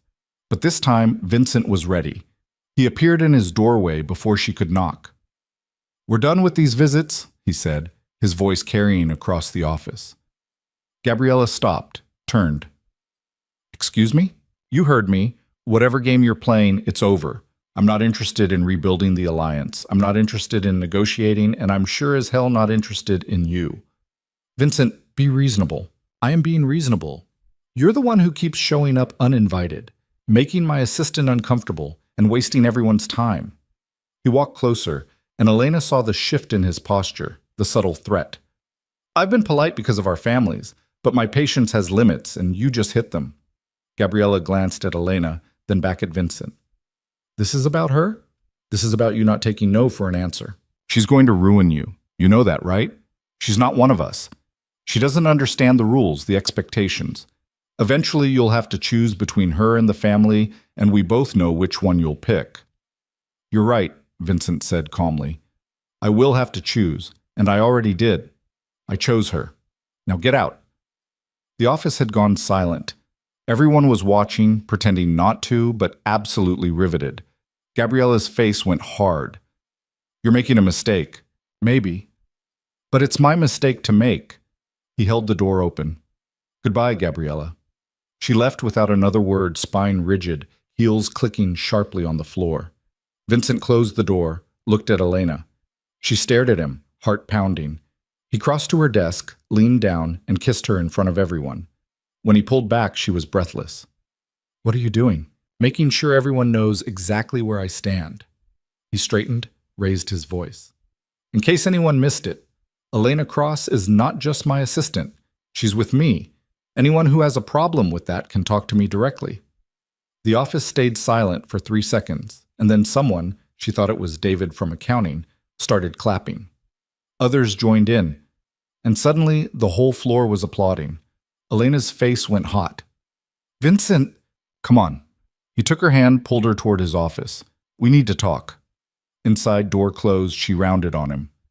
"You just told everyone we're together." "I did. We agreed to keep it quiet." "That was before Gabriella started making you doubt us. Before I realized keeping this secret was hurting you more than protecting you." He pulled her close. "I don't want to hide you anymore, Elena.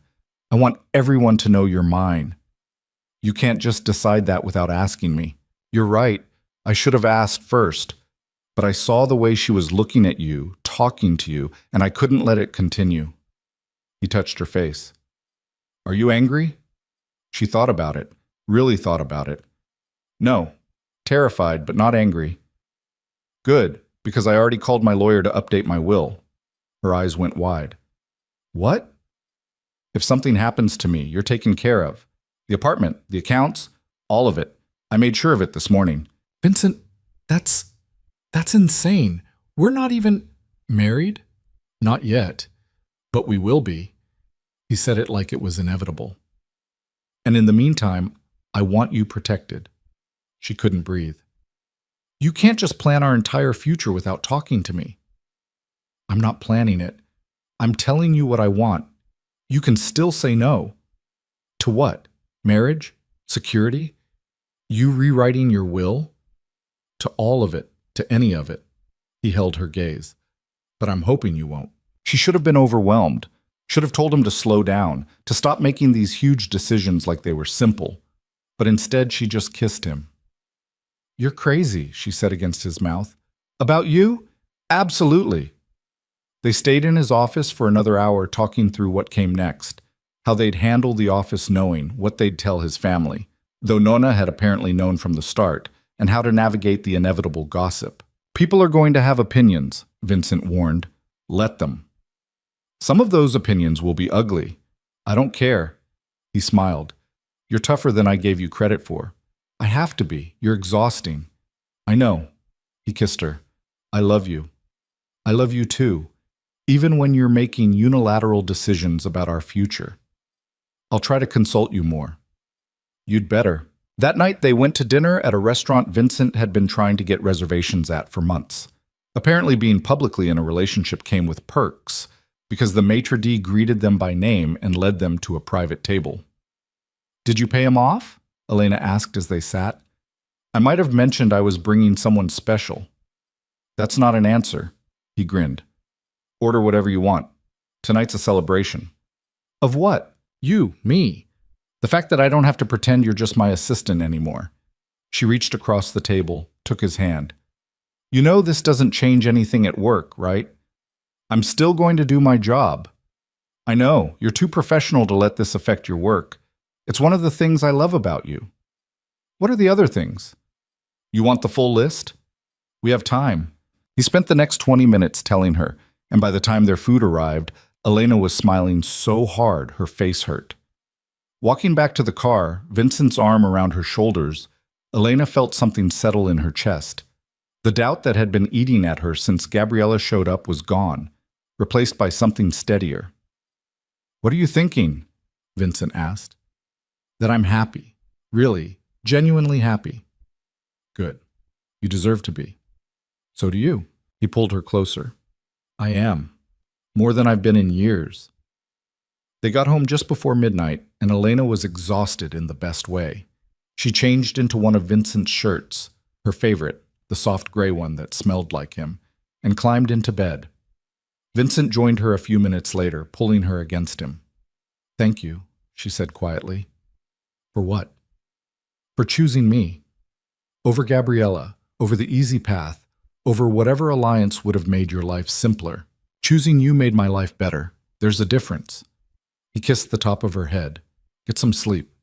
Tomorrow's going to be interesting. Why? Because the entire office is going to want to gossip about us, and you're going to hate every second of it. She groaned. I didn't think about that part. Too late now. He was right. The next morning, Elena walked into the office to find everyone suddenly very interested in their computer screens.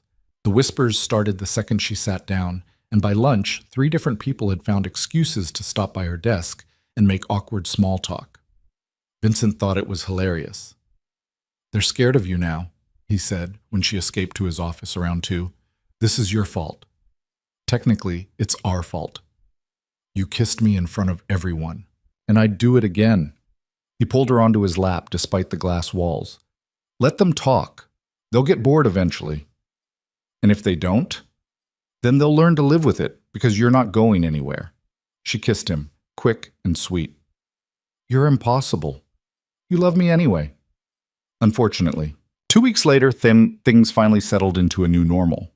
The office gossip died down, replaced by a grudging acceptance that yes, Vincent Moretti was dating his assistant, and no, it wasn't anyone's business but theirs.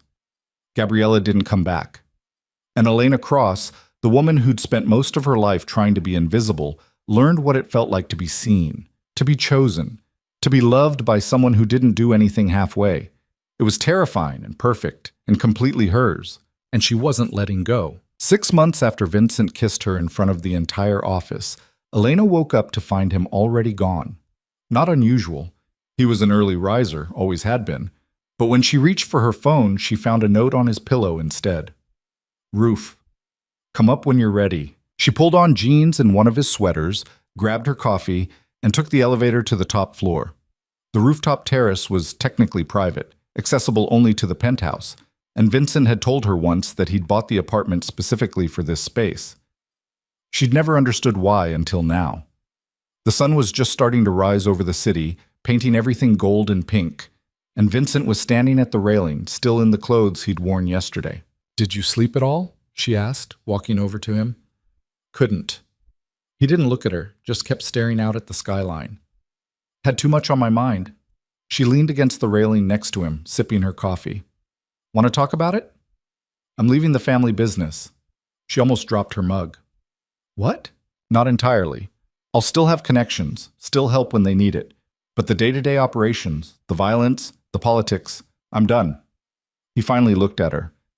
I've been working on it for months, setting up successors, transferring territories, making sure the transition doesn't start a war. It's almost finished. Elena's heart was racing. Why? Because I want a life with you that doesn't involve looking over my shoulder every second. Because I'm tired of living in a world where the people I care about are targets. Because you deserve better than wondering if I'm coming home every night. Vincent, I never asked you to. I know. but I'm asking myself to. He turned to face her fully. I've spent my entire adult life building power, making connections, doing whatever it took to survive in this world. And I'm good at it. But I don't love it. I never did. I did it because it was expected, because it was safe, because I didn't know there was another option. And now? Now I know what I actually want.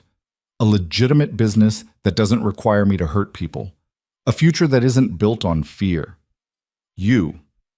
He took her hand. I want to wake up next to you without worrying someone's going to use you to get to me. I want to have dinner with my family without it being a strategic meeting. I want normal, Elena. Or as close to normal as someone like me can get. She set her coffee down, needing both hands free to hold his face. Are you sure? Because I meant what I said. I knew what you were when I fell in love with you. I didn't fall in love with some imaginary version. I fell in love with you exactly as you are. I know, but I'm not sure I love who I am in that world anymore. Or maybe I just love who I am with you more. Her throat went tight. When? The transition's done in 2 weeks. I'll still keep the consulting firm. It's legitimate, profitable, and I'm good at it. But the rest? It's Luca's problem now.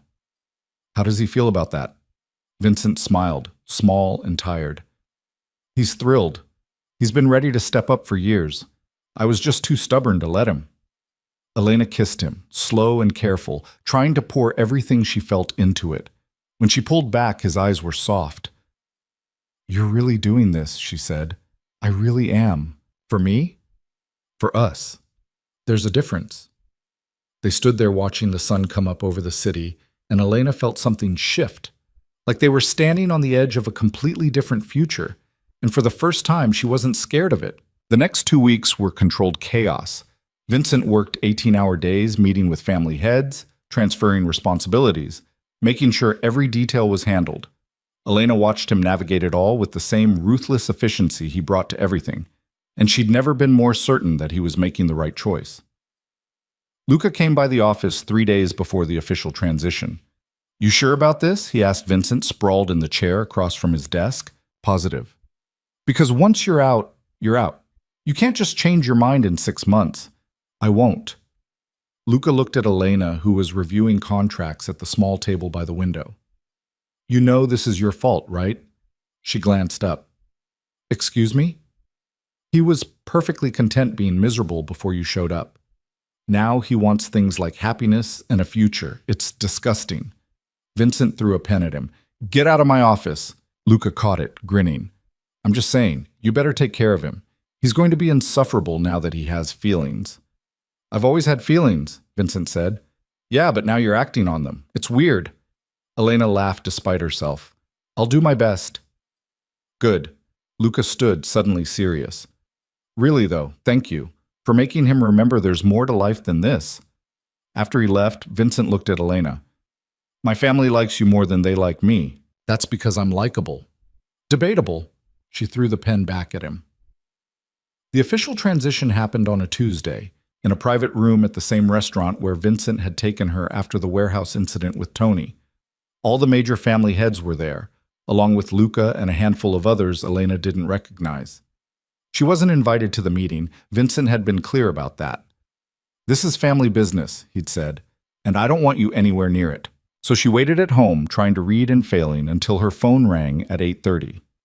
It's done, Vincent said when she answered. How do you feel? Lighter? Terrified? But mostly lighter. She heard voices in the background, the clink of glasses. I'll be home in an hour. Don't wait up. But she did wait up, and when he walked through the door just before 10, he looked exhausted and relieved in equal measure. Come here, she said from the couch. He crossed to her, sat down, pulled her into his lap. I'm officially a legitimate businessman now. Boring and legal. You could never be boring. Give it time. She kissed him, tasting whiskey and something that might have been relief. I'm proud of you. For what?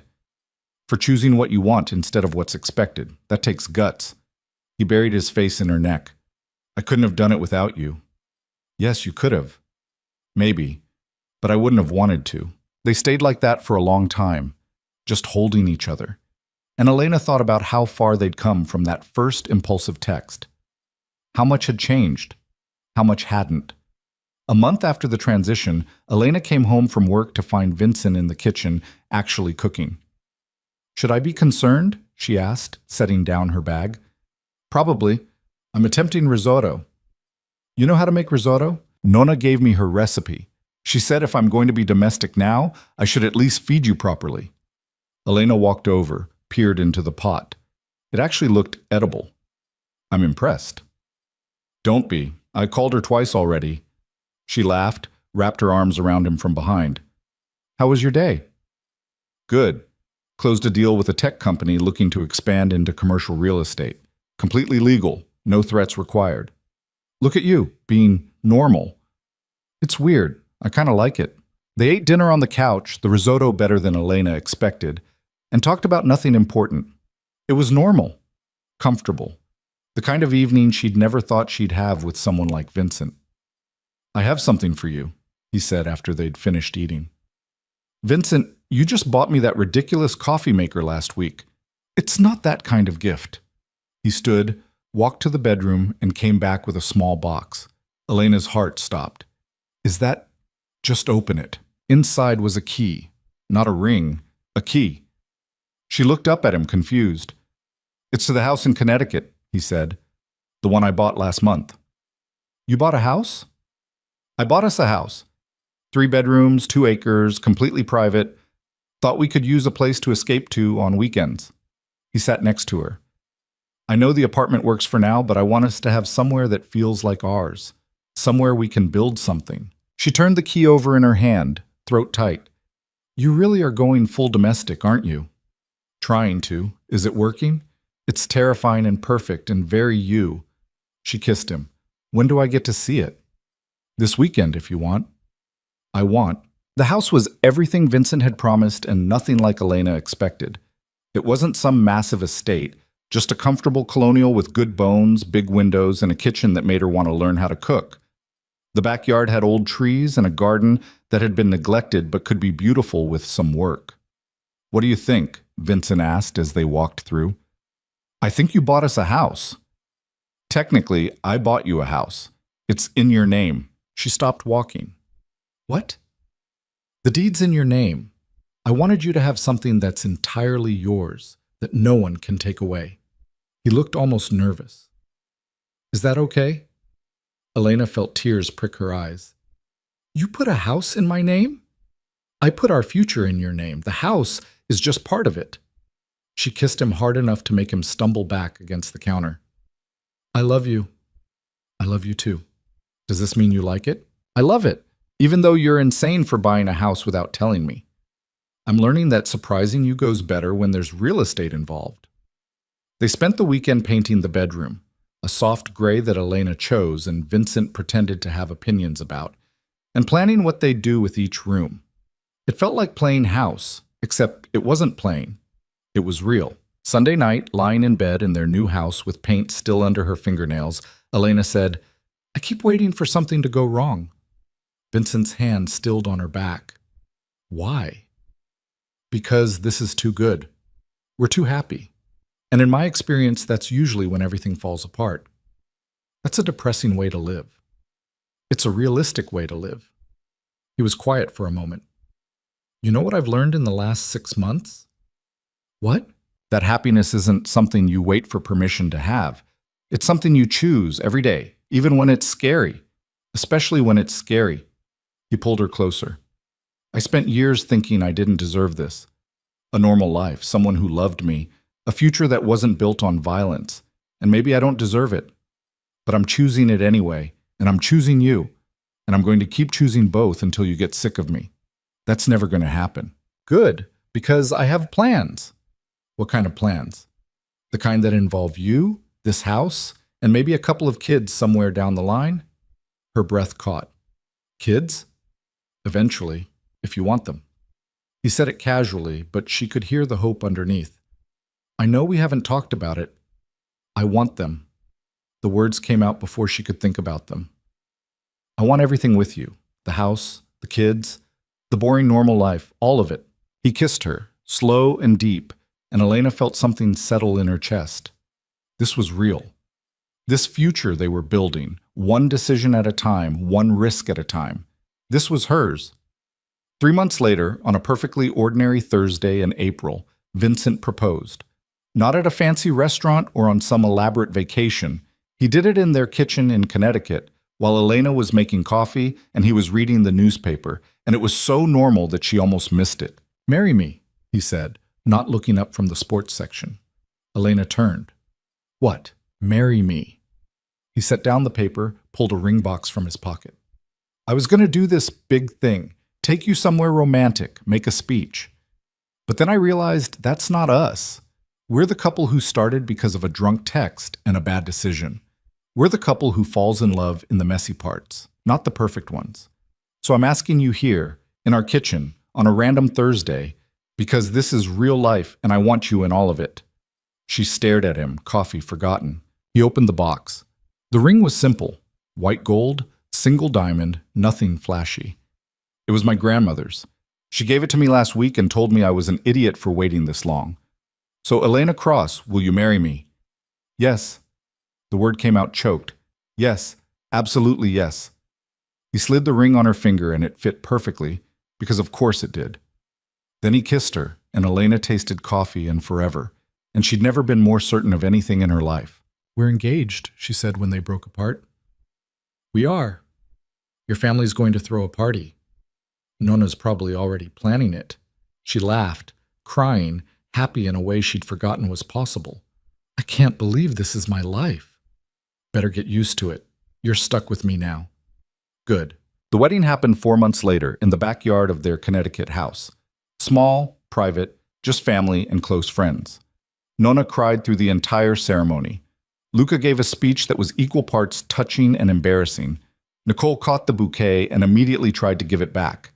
And Elena Cross became Elena Moretti, standing under an arch of flowers her mother-in-law had insisted on, promising forever to a man who'd taught her that love didn't have to be safe to be real. Vincent's vows made her cry.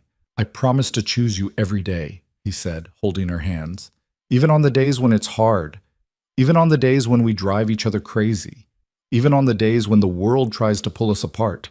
I will choose you, Elena. Always." Her vows were simpler. "I promise to stay, no matter what. No running, no hiding, no giving up. You're stuck with me, Vincent Moretti, for better or worse." "Worse, probably," he murmured, and she laughed through her tears.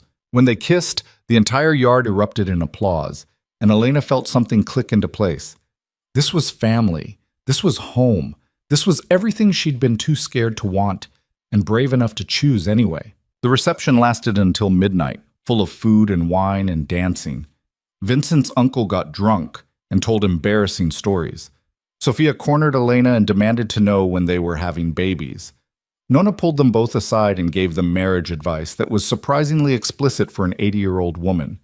And when it was all over, when everyone had left and they were alone in their house, Elena kicked off her heels and collapsed on the couch. "We did it," she said. Vincent sat next to her, loosening his tie. "We really did. I'm married to you." "Having regrets already?" "Not even a little bit." She curled into his side. "Ask me a year ago if I thought this would be my life. I would have laughed. Ask me a year ago if I thought I'd be happy. I would have said no." He kissed the top of her head. "Thank you." "For what?" "For that text, for taking a chance, for staying when you should have run. Thank you for showing up, for choosing me, for building this life with me." They sat there in comfortable silence, and Elena thought about everything that had led to this moment. The fear, the doubt, the risks they'd both taken. The way love had crept up on them both, messy and imperfect and completely real. She thought about the woman she'd been a year ago, quiet, careful, convinced that safety meant staying small. And she thought about who she'd become. Someone who took risks, who loved fiercely, who'd learned that the best things in life were usually the scariest. "I have something to tell you," she said.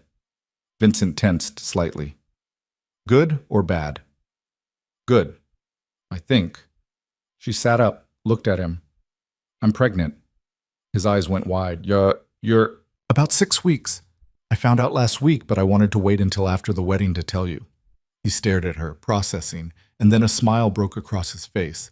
huge, unguarded, completely genuine. We're having a baby. We're having a baby. He pulled her into his lap, kissed her like she was precious and breakable and entirely his. I love you. I love you too. We're going to be terrible at this, she laughed. Probably, but we'll figure it out. Together? Together.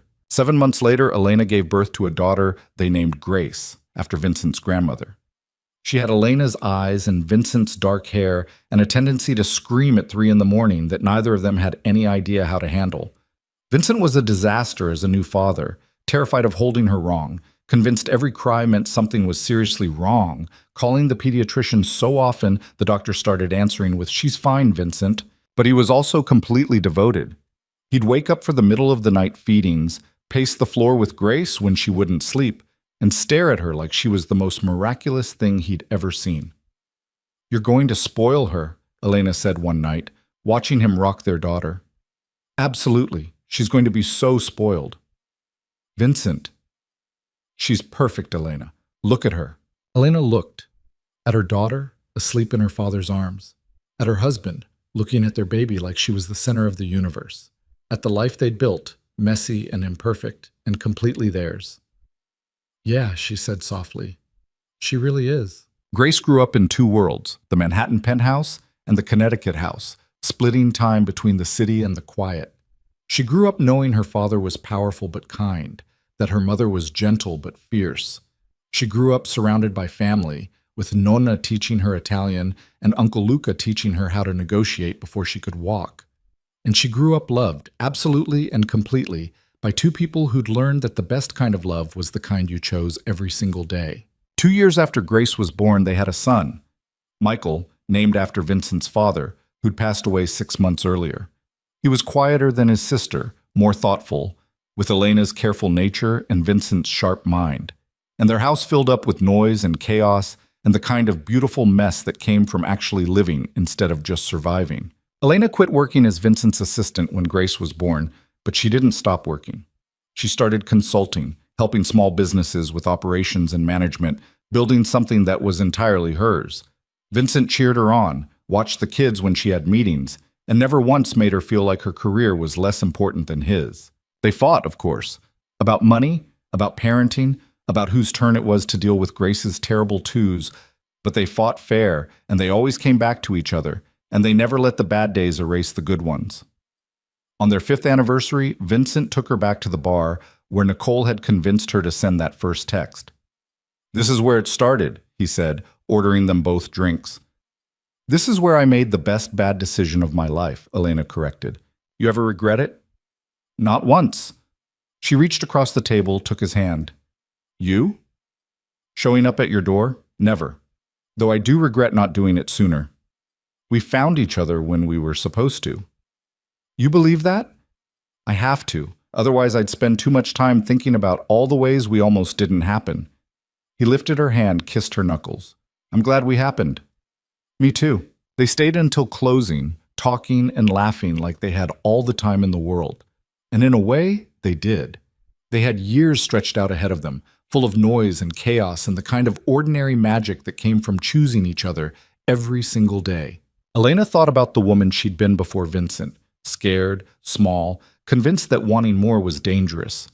And she thought about who she'd become, a wife, a mother. A woman who'd learned that the only thing more dangerous than taking a risk was never taking one at all. She'd taken the risk, sent the text, opened the door, stayed when staying felt impossible. And she'd found everything she'd been too scared to ask for.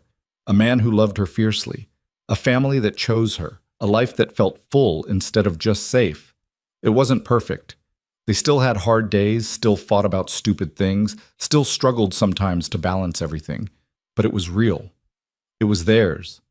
And that was worth every risk, every fear, every moment of doubt. Because love, real love, the kind that lasted, wasn't about finding someone perfect. It was about finding someone who made you want to be brave, who saw all your broken pieces and loved you anyway, who chose you every single day in all the messy, imperfect, beautiful ways that mattered. Elena had found that. And she'd learned something in the process, something she wished she could tell her younger self, Sometimes the scariest thing you can do is ask for what you want. But sometimes, if you're very lucky, the person on the other side of that fear is waiting for you to be brave enough to ask. Sometimes 2 words, "come get me," can change everything. And sometimes the man who shows up at your door is exactly the one you need, even if he's nothing like what you expected, especially then.